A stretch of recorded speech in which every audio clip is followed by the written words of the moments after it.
For as long as I've been involved in Bitcoin, people have always asked, is it too late? This podcast is for information and entertainment purposes only. Nothing on this podcast should be construed as financial advice. All views expressed on this podcast are solely the opinions of the host and/or any guests that we might have from time to time. Nothing on this podcast should be construed as a specific inducement to make a particular investment or to follow a particular investing strategy.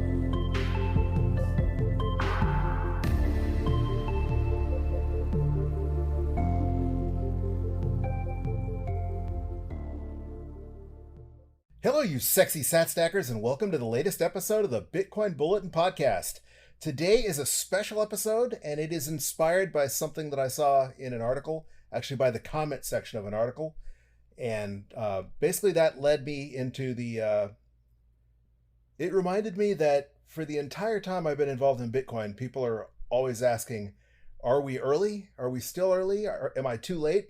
And I think the comment section in this article makes it glaringly obvious that the answer to that question is we are still so early. But before we get into all that, let's take a real quick look at the vital statistics. Today is Sunday, July 9th, 2023, and we are currently at a block height of 797,972. Whoa, that's almost a palindrome.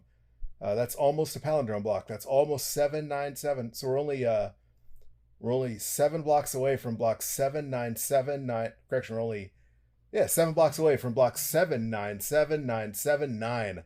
Marty Bent, I hope you're watching. I know you're a major palindrome fan. But I digress.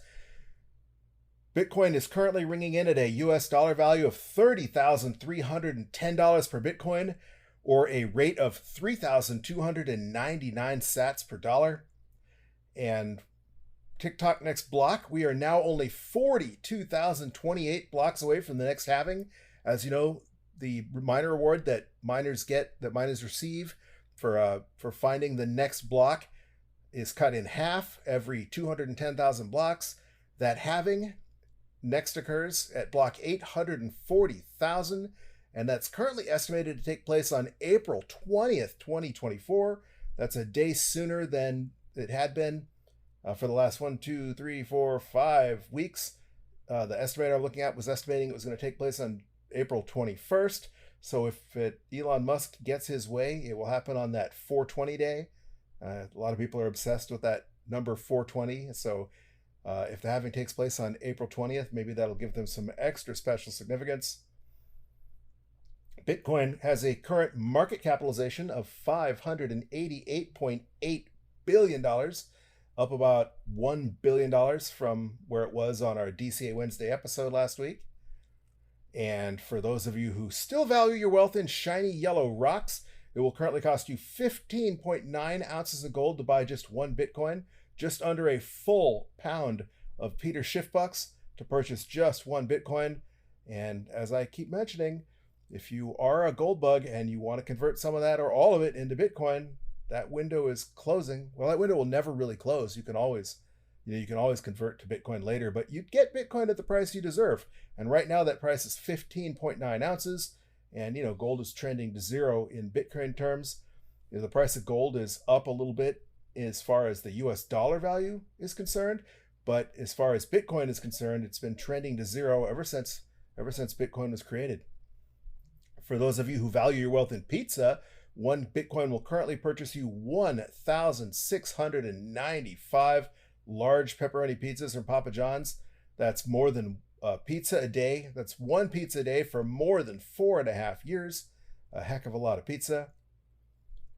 And speaking of blockchain, there are currently approximately 51 blocks worth of transactions pending in the mempool. That is down significantly from Wednesday, when 66 blocks of transactions were clogging up the mempool. So up until last Wednesday, for the last several months, the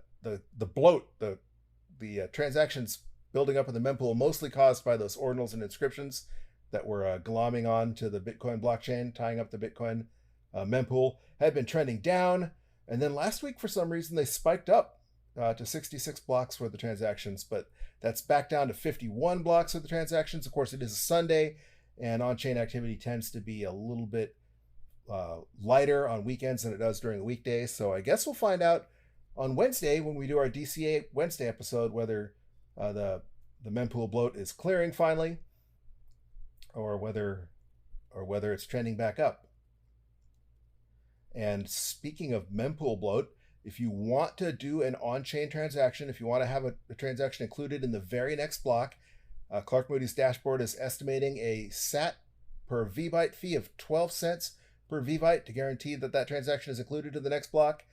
And that is down significantly from last week. So even though the mempool bloat seems to be increasing, the SATs and ordinals are very small transactions and they pay very, very tiny fees. So miners are still going to prioritize Bitcoin transactions that earn them more money. And so as a result, the fee pressure has trended down all the way down to 12 cents per VByte. That's a lot cheaper than it had been. And perhaps more significantly, if you have some time to wait, Clark Moody's dashboard is estimating that a fee of just 3 sats will be included. 3 sats per VByte will be included within a day, or they're saying the same thing for a transaction that can wait for up to a week. And mempool.space is estimating that a high priority transaction should have a 5 sat per VByte transaction fee, and that has a current US dollar equivalency of about 21 cents. And so 21 cents to make an on-chain transaction is pretty darn cheap. It hasn't quite trended back to the 1 sat per VByte range yet, but 3 sats per VByte for a transaction to clear within a day is pretty darn good. So Matt and Marty still have their bet going, and it hasn't timed out, and Marty hasn't won with the mempools clearing out yet, but it's trending in Marty's favor if you follow Matt and Marty on Rabbit Hole Recap. They've made this bet several times. Both times Marty won, and I think this is the triple or nothing. The third time they've made the bet, and so I think the bet is that by the end of the year, mempools will clear, and if they don't, then Odell doesn't owe Marty anything, and if they do, then Marty gets triple whatever their original bet was, and I forget what that amount was. All right, that transaction the transaction metric that I like to follow, Bitcoin's 24-hour on-chain transaction rate, has also ticked up. On DCA Wednesday, we were looking at a rate of 5.59 transactions per second, and we're currently humming along at 6.8 transactions per second, which is pretty impressive for a Sunday because, as I mentioned, transaction volume tends to go down a little bit on the weekends. For example, when we did our weekend update episode last Sunday, the transaction rate was averaging 3.4 transactions per second. So something's up. I don't know if ordinals and transcriptions are getting popular again, or if there's just more activity on the blockchain in general. But as I've said multiple times, actual Bitcoin on-chain transactions should max out at about 4 transactions per second. The only reason we've been able to exceed that is because these ordinals and inscriptions are very small transactions, only taking up the header space of a transaction, basically. So they're able to fit more transactions into a block. And so that's really distorted this metric. But for the time being, we're going to keep track of it. If ordinals and inscriptions fade away into oblivion, then we'll get back to the range of 3.15 to 4 transactions per second, indicating healthy on-chain activity. Or maybe we'll revise this metric. Only time will tell. We're getting really close to the next mining difficulty adjustment. That is about it's exactly 364 blocks away. That's looking like it's about 2 days away, that it should happen right before the next DCA Wednesday episode, sometime on Tuesday, July 11th. And that is going to be a whopper. It's, depending where you get your data, it's looking like it's going to be an increase in difficulty of anywhere from 4.04 to 7.1%. 7.1% would not be the highest difficulty increase we've seen in a long time, but it would certainly be substantial. And all of that in the middle of summer when those mining pools in Texas have been coming offline to help balance the load with their balance the grid, their load balancing agreements they have with ERCOT. Nonetheless, blocks are screaming in. They're currently averaging 9 minutes and 21 seconds. That's a pretty reliable statistic, as close as we are to the next halving or the next mining difficulty adjustment. So with only 364 blocks to go, that's a pretty accurate, pretty reliable statistic. As you know, Bitcoin mining difficulty is adjusted every 2016 blocks, or theoretically every 2 weeks, to try and keep the average block time 10 minutes between blocks, and 9 minutes and 21 seconds it's really fast. That's certainly screaming. Before we get into the meat of today's episode, I want to thank those of you listening on your favorite Podcasting 2.0 apps, such as Fountain App and Breeze Wallet. They are not a sponsor of the podcast. However, I do recommend listening on a Podcasting 2.0 app, especially the Fountain FM app, because, now you can earn sats for listening to your favorite podcast by listening on Fountain. But perhaps as importantly, or maybe more importantly, you can help support your favorite podcast through the value for value model, where you can either stream sats to those podcasts on a per minute basis, depending on what kind of value you feel like you're being provided, or boost that podcast. Boosting is like a one-time tip, almost like a smash buy, like a smash tip. And we do have a boost. This boost is once again from Leggy. Leggy boosted us 5,000 sats for our last Wednesday's DCA Wednesday episode. And I am sorry, Leggy, I cannot find a message attached to this. When I saw your boost come in, it looked like it was blank. And that's been the case before, but in the previous time I saw that happen, I just waited a day, and then I could see the boost attached to the notes from that episode. I have searched every way I can to try and find what message you included with that boost, and I can't find it. It still shows that there's no activity, no boost activity when you look at the episode itself. However, when I look at our boost wallet, it shows that you boosted our DCA Wednesday episode. So if I find it, I apologize. I will read it on their DCA Wednesday episode. Hit me up on Twitter, DM me, Leggy, and let me know what the story is. If you just boosted the smash boost, just a tip with no message, so I'm not going crazy here trying to find the message, or if there's a message that got lost somewhere, maybe I can find it, or at least troubleshoot why that happened. But once again, thank you for the boost, Leggy. Our geographic distribution of listeners is exactly the same as it was last episode. Currently, the top 10 countries are as follows. Number 1 is the United States of America. Most of you, 53%, are listening from right here in the United States. But at number 2 is Argentina, where 12% of you are listening. So muchos gracias, amigos, in Argentina. Number 3 remains Germany, where 7% of you are listening. Danke schön, danke für alles, mein Freund in Deutschland. Number 4 remains Luxembourg, where 4% of you are listening. So again, danke, mein Freund in Luxembourg, or morgen to those of you who speak Luxembourgish. Number 5 is Canada, so thank you, friends in Canada. Number 6 is Spain, so muchas gracias, amigos. Number 7 is Venezuela, muchas gracias, amigos. Number 8 is Colombia, hola, muchas gracias, amigos in Colombia. Number 9 remains Sweden, and for the second week in a row, number 10 remains Singapore. And Mexico is still lurking down there just outside of the top 10 at number 11. So really cool that so many of our listeners are listening from Latin American countries. It's fun to see where everybody's listening from. My expectation would have been, since I'm an American and this podcast is recorded in the United States, that most of my listeners would be in the United States. And, half of you are. But it's really, really cool and super flattering. Thank you very much to know that so many of you are listening from other places besides here in the United States. So hello to all of you, regardless of where you may be. Thank you for joining us. Thank you for listening. All right. Before we get into why we're here, I just want to point out I've emphasized over and over the whole magic number theory, that 30,000 is kind of a magic number. And it appears that Bitcoin is really stuck at that $30,000 range. I'm reminded of a quote from the movie and the book, The Right Stuff, that I've mentioned several times, where they're talking about Scott Crossfield just went Mach 2, broke Chuck Yeager's previous record of Mach 1, becoming the fastest man alive. And they're talking about how Chuck Yeager will just go back up and set another record. And of course he did. But the context was, they said, yeah, but Mach 2 is the magic number, like a 4-minute mile, batting 500. I forget the exact quote, but the long and the short of it, he says the public likes a nice round number. And that's just a human psychology thing. And it seems to be playing out in Bitcoin as well. If that's true, that makes $30,000 not just a resistance level for you TA guys, but a psychological magic number. And that means to me, when we finally do go blasting through $30,000 convincingly, that the price of Bitcoin would probably will probably shoot up to whatever that next magic number is. And I don't know what that next magic number is. I guess we'll find out together, because we're getting close to that halving, less than a year now. and that means we're getting close to that next 4-year cycle bull run. So if history rhymes or repeats, we'll be setting new all-time highs in the end of 2024, the beginning of 2025.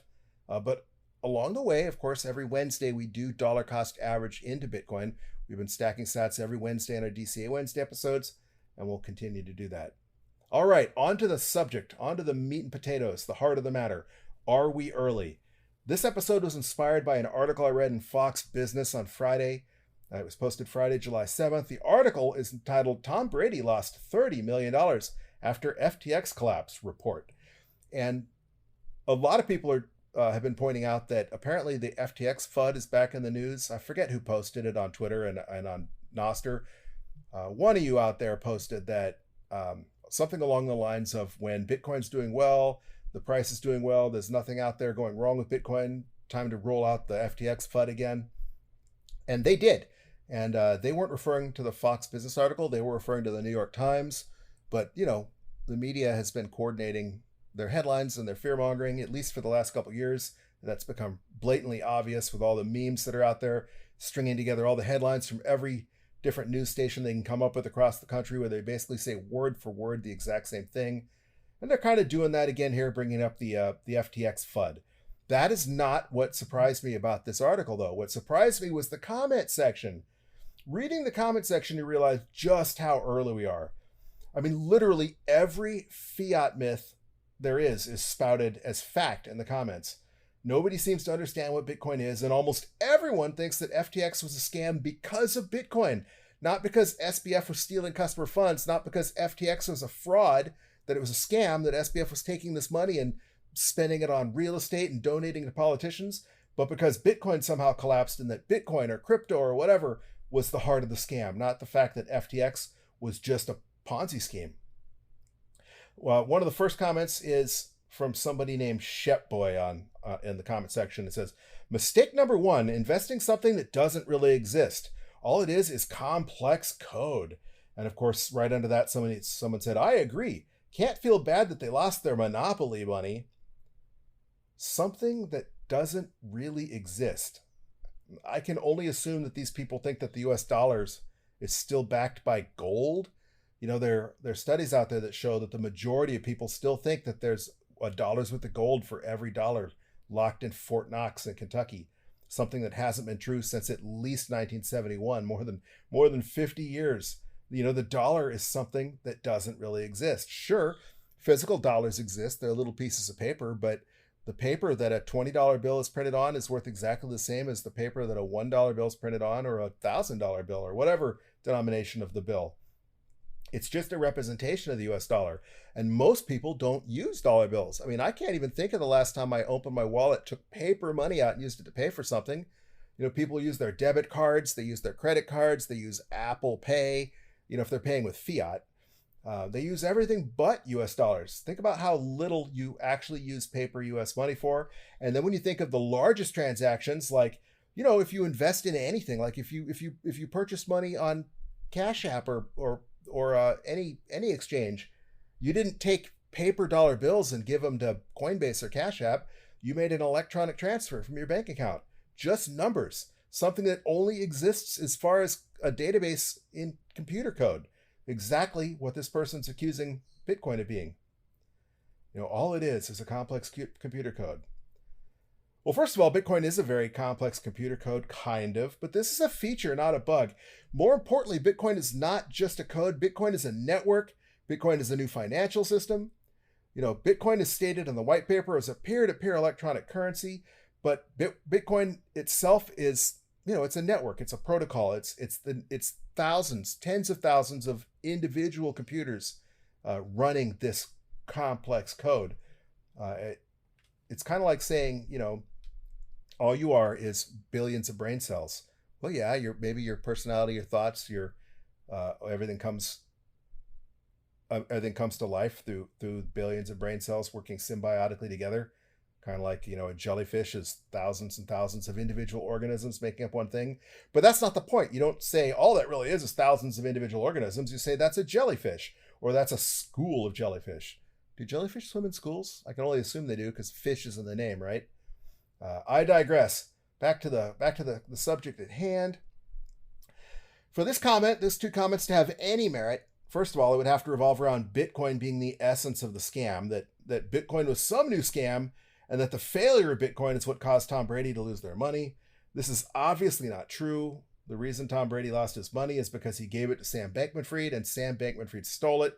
That has nothing to do with Bitcoin or any other quote-unquote so-called cryptocurrency, any S-coin, any scam coin, any stable coin. The only thing that it has to do is tangentially that FTX build itself as a crypto exchange, as a place where you could buy Bitcoin. But we now know that it, in fact, wasn't really that you would transfer your money to FTX, and instead of holding the Bitcoin that you thought you were purchasing, SBF was stealing the money, partying with it, buying beachfront condos, houses with it, and donating billions and millions of dollars to high-powered Democrat politicians to curry favor. Anyway, this completely belies the fundamental lack of understanding of what Bitcoin and electronic currency are, but more importantly, again, it conflates the fact that the scam was Bitcoin itself.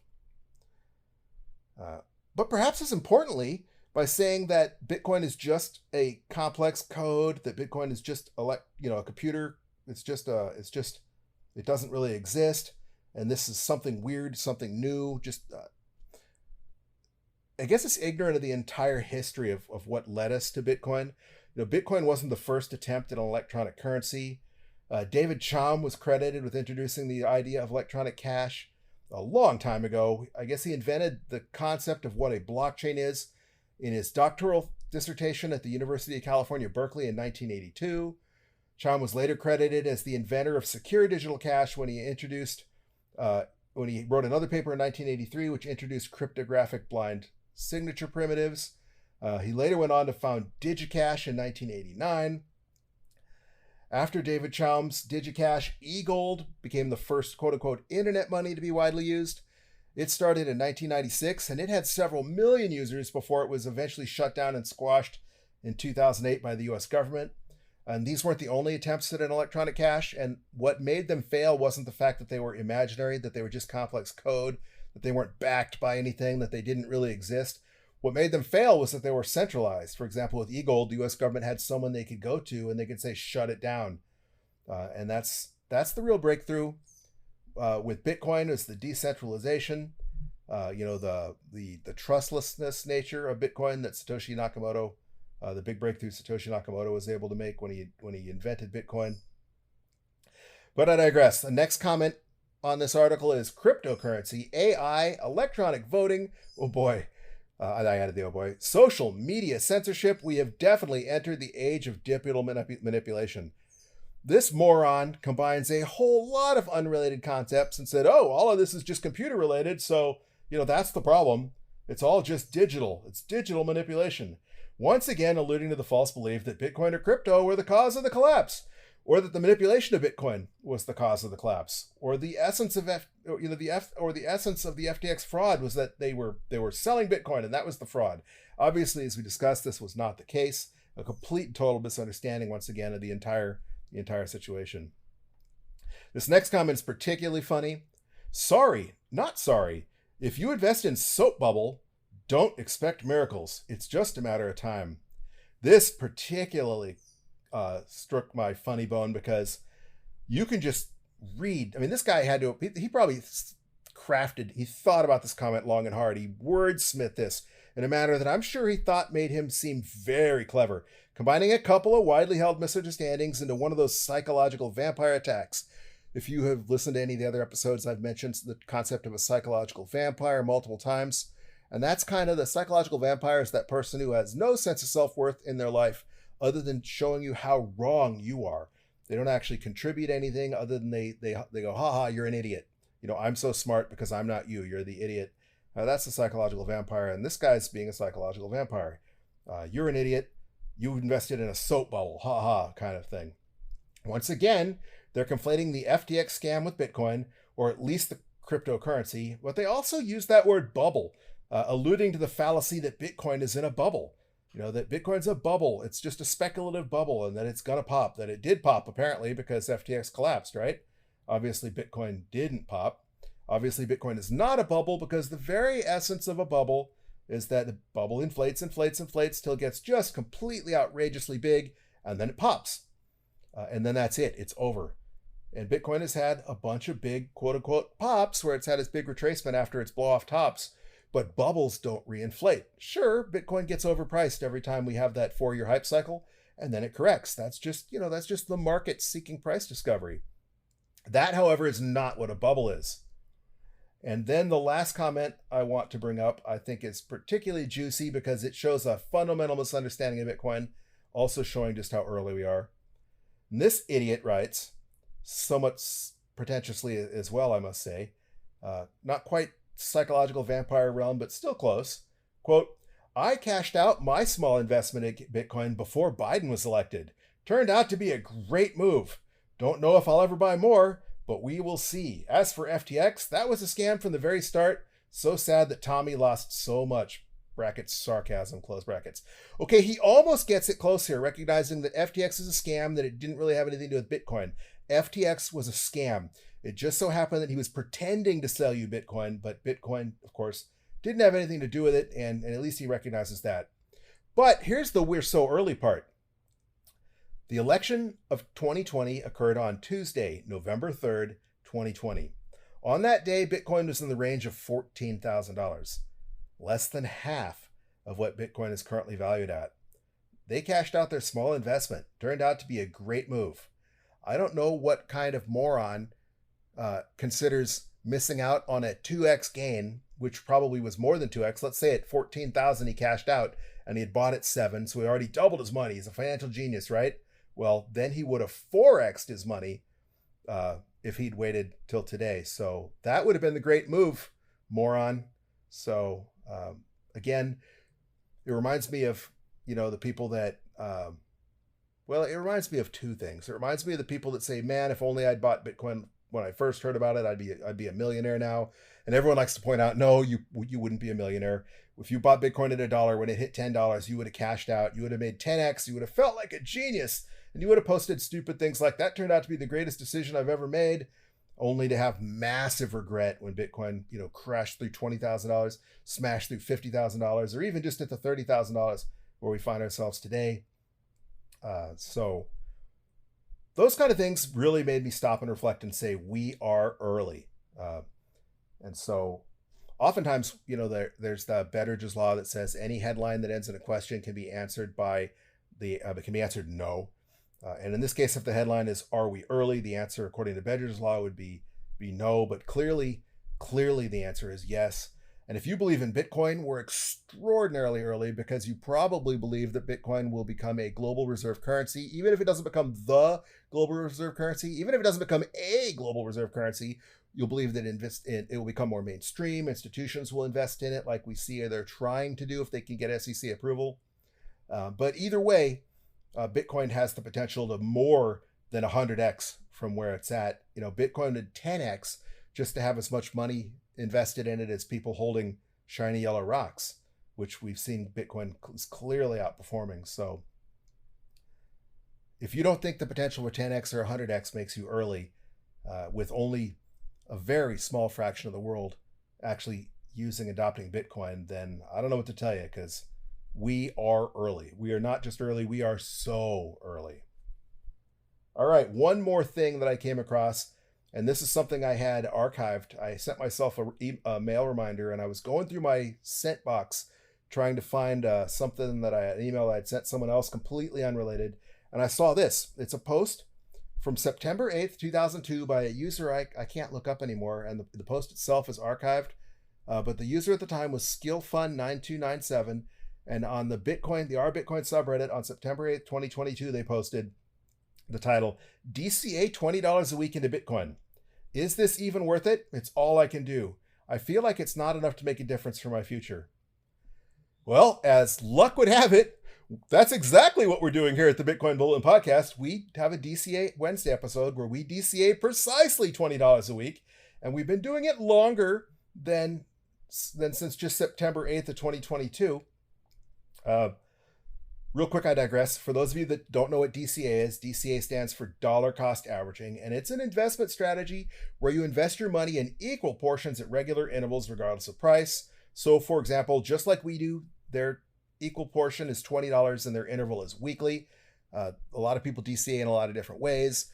Most people that DCA tend to do so on their payday. So if you get paid every 2 weeks, then every 2 weeks might be your DCA. If you get paid weekly, then weekly it is for you. Some people DCA daily. I've seen people DCA hourly. Do your own research, pick whatever strategy you want. But the fact of the matter is, dollar cost averaging is basically spending time in the markets instead of trying to time the markets. And in this case, they're asking, is it worth it to DCA just $20 a week into Bitcoin? Well, let's answer that for them. The post is archived, so I can't comment on it. But had they started dollar cost averaging $20 a week when they wrote this post, they would have stacked 44 times.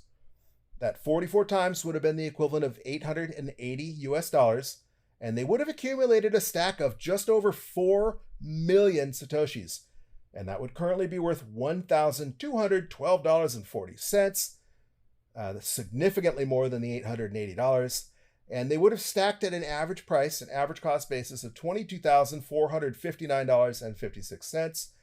So user skill fund 9297, would $1,214 be a significant contribution towards your future? And you know that you wouldn't just be stopping today. Ideally, you just continue to stack until there's no more Bitcoin left to buy. So that stack would continue to grow over time. But man, a stack of 4 billion sats, that's a pretty significant chunk of change. So let's look at where we're at, because we've been DCAing longer. We started almost 2 years ago now. We started all the way back on Wednesday, July 28th, 2021. That's 102 weeks, or 102 times that we've stacked sats. And we've only done $20 a week, just like this person on Reddit was inquiring about. And in less than 2 years, that has accumulated a stack of 7,015,282 Satoshis. And that's currently worth $2,126.33. And our average purchase price now is $28,794.28. So obviously we're in the green.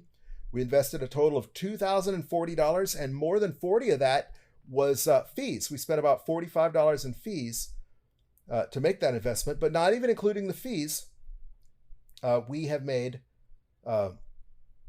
almost $100 more, and the next bull run hasn't even really started yet. By contrast, if you had YOLO'd in on July 28th, then that one-time purchase gone all in, the price was $39,716 on that day, and that would have purchased you a stack of 5,136,468 sats, just assuming you didn't pay any fees. So if you paid no fees whatsoever, stacked 100% of that $2,040 into Bitcoin, you'd have that stack of 5.1 million sats. And that is 1,878,814 sats fewer than we have by DCAing weekly. And of course, user skill fund, if Bitcoin hits 1 million, our stack would be worth $70,152.80. Even if Bitcoin only goes up to 100,000, which is more than a reasonable assumption for the next bull run, Bitcoin would be worth $7,000. Our stack would be worth $7,015.28. And both of that is assuming that we just stop DCAing, that we don't DCA ever again. Of course, we're going to continue to stack all the way up. So it's logical to assume we'll have significantly more than 7 million sats, which will be significantly more important to our future. So again, hey, user skill fund 9297, this is not investment advice. I'm just showing you that we have been doing exactly what you were inquiring about, and it's worked out really well. And hopefully you did. Hopefully you weren't discouraged, because from the tone of your post, it sounded like you were not sure, that you were feeling bad about it.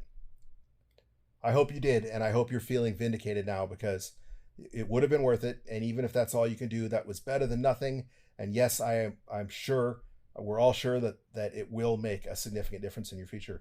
If for no other reason, when we're on a Bitcoin standard, you'll have Bitcoin to use.